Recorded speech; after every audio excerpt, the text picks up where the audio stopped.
sejarah proklamasi kemerdekaan Indonesia. Sebelumnya, perkenalkan terlebih dahulu, nama saya Aisyah Rosidah. Saya Ayu Nalisma. Saya Indah Selena Madani. Saya Tanaya Ajin Nugiyani. Saya Daya Radiswari. Nah, yuk langsung aja kita bahas petualangan sejarah proklamasi kemerdekaan Indonesia. Nah, seperti yang kita tahu, kemerdekaan Indonesia pada tanggal 17 Agustus 1945 adalah peristiwa yang sangat penting untuk sejarah Indonesia. Tapi nyatanya perjuangan untuk meraih kemerdekaan itu sudah dimulai sebelum itu ya. Nah, benar banget. Ada banyak banget hal yang seru tentang kemerdekaan Indonesia.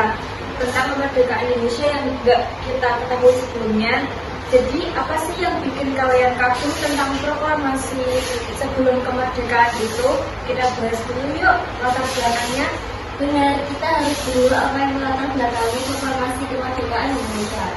Yang aku dengar nih, ada proklamasi kemerdekaan Indonesia itu ada banyak banget peristiwa penting yang mungkin pelajar sudah ketahui. Misalnya, pembentukan BPUPKI, pembentukan PPKI. Habis itu ada kekalahan Jepang yang menyerah terhadap sekutu. Yang bikin Indonesia ingin segera mungkin memproklamasikan kemerdekaan Indonesia tanpa adanya intervensi atau campur tangan dari Jepang.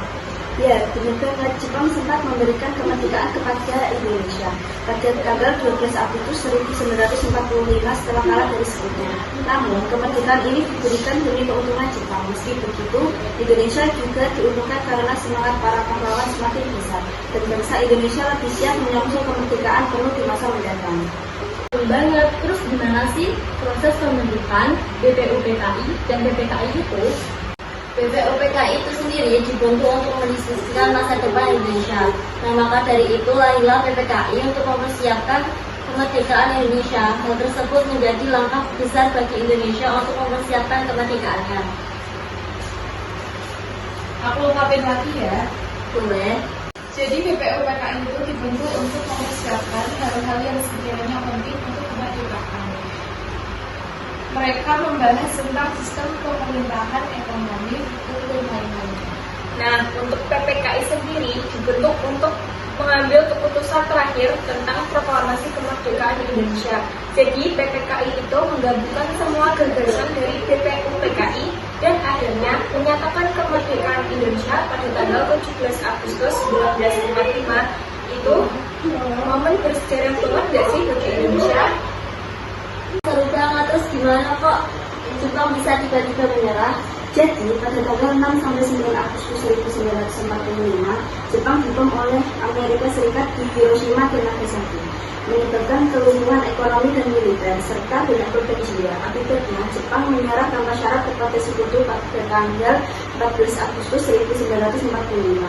Melihat situasi ini, Indonesia merasa saatnya tepat untuk memproklamasikan kemerdekaan, mengambil alih nasib bangsa tanpa campur tangan asing. Kekalahan Jepang menjadi jembatan bagi Indonesia untuk memproklamasikan kemerdekaannya. Kok ternyata jalan menuju kemerdekaan ini tentu perjuangan banget ya. Kan latar belakangnya udah dibahas nih. Lalu siapa sih kira-kira tokoh yang mengeluarkan gampangnya kemerdekaan Indonesia? Kita mulai dari Bapak Proklamator dulu ya. Siapa lagi kalau bukan Bapak Soekarno dan pendampingnya yaitu Muhammad Hatta. Dan ada tokoh-tokoh menarik lainnya yang gak kalah menarik lainnya seperti Pangeran Diponegoro, R.A. Kartini, dan masih banyak lagi. Wah, mantep banget nih. Jadi gimana sih mereka berjuang? Jadi mereka itu berjuang menggunakan berbagai macam cara, seperti diplomasi, perjuangan bersenjata, hingga pendidikan untuk membangkitkan kesadaran rakyat. Nah, terus strategi dan taktik apa aja sih yang digunakan untuk kemerdekaan di Indonesia?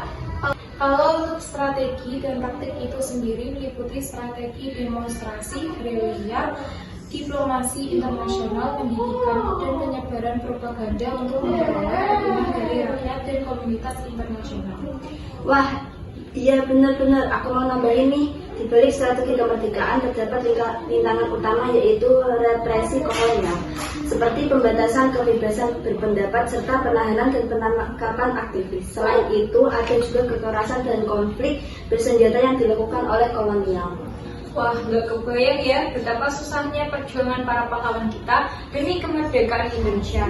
Nah, yang terakhir nih, menurut kalian, gimana sih semua momen ini bisa mempengaruhi bangsa Indonesia untuk yang sekarang? Momen-momen itu berdampak besar untuk rakyat Indonesia sendiri. Ini mengajarkan buat rakyat Indonesia mempertahankan persatuan dan kesatuan. Benar banget, perjuangan mereka bisa bikin kita punya negara sendiri, bisa hidup bebas dan bisa menentukan nasib kita sendiri. Wah, perjuangan untuk meraih kemerdekaan itu emang bikin kita bangga dan terharu ya. Jadi, kita jangan lupa untuk terus menjaga semangat perjuangan dan juga cinta tanah air. Wah, seru banget ya. Gak terasa kita udah ngobrol banyak banget. Segitu aja kali ya.